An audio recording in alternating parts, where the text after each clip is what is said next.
Hai, selamat datang di channel kami. Hari ini kita akan membahas topik yang sangat penting. Bagaimana trauma masa lalu dapat mempengaruhi perasaan dan perilaku kita di masa kini. Mari kita mulai.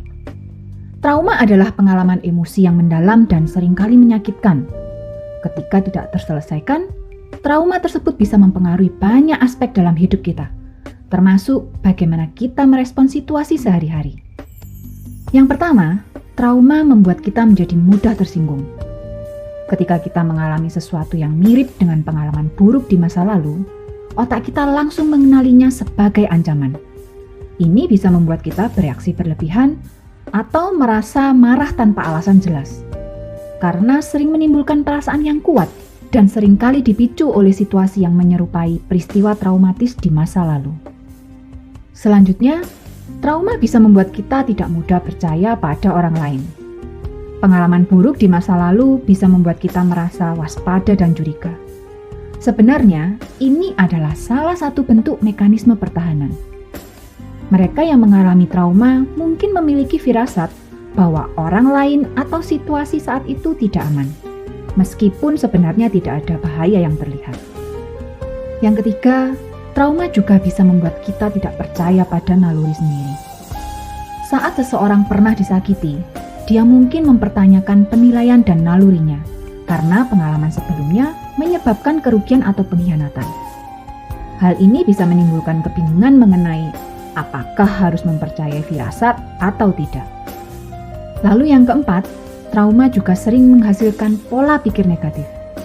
Kita mungkin merasa pesimis atau terus-menerus takut akan yang terburuk.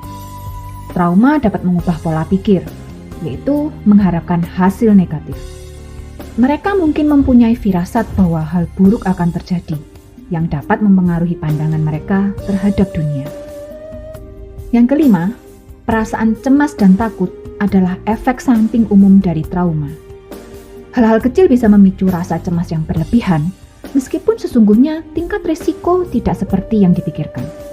Ini bisa menjadi sangat melelahkan, menguras energi dan mempengaruhi kesehatan mental kita secara keseluruhan. Yang terakhir, kita sering bertindak berlebihan sebagai cara untuk melindungi diri. Bagi sebagian orang, ketakutan mereka mungkin dipicu oleh ketegangan yang dirasakan, sehingga seringkali menimbulkan peringatan palsu yang biasanya merupakan kekhawatiran kecil, bisa terasa seperti ancaman besar akibat trauma masa lalu. Jadi, bagaimana kita bisa menghadapi dan mengatasi dampak trauma ini? Langkah pertama adalah kesadaran. Mengenali pola dan memahami mengapa kita merespon dengan cara tertentu sangatlah penting.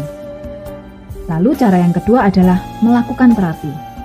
Dengan bantuan profesional, kita bisa memproses pengalaman pahit dan belajar teknik-teknik tertentu untuk mengelola perasaan kita.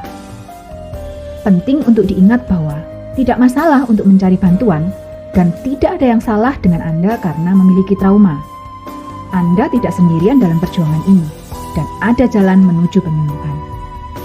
Terima kasih sudah bergabung di channel kami hari ini. Jangan lupa untuk like, share, dan subscribe untuk lebih banyak konten yang bermanfaat. Sampai jumpa di video berikutnya.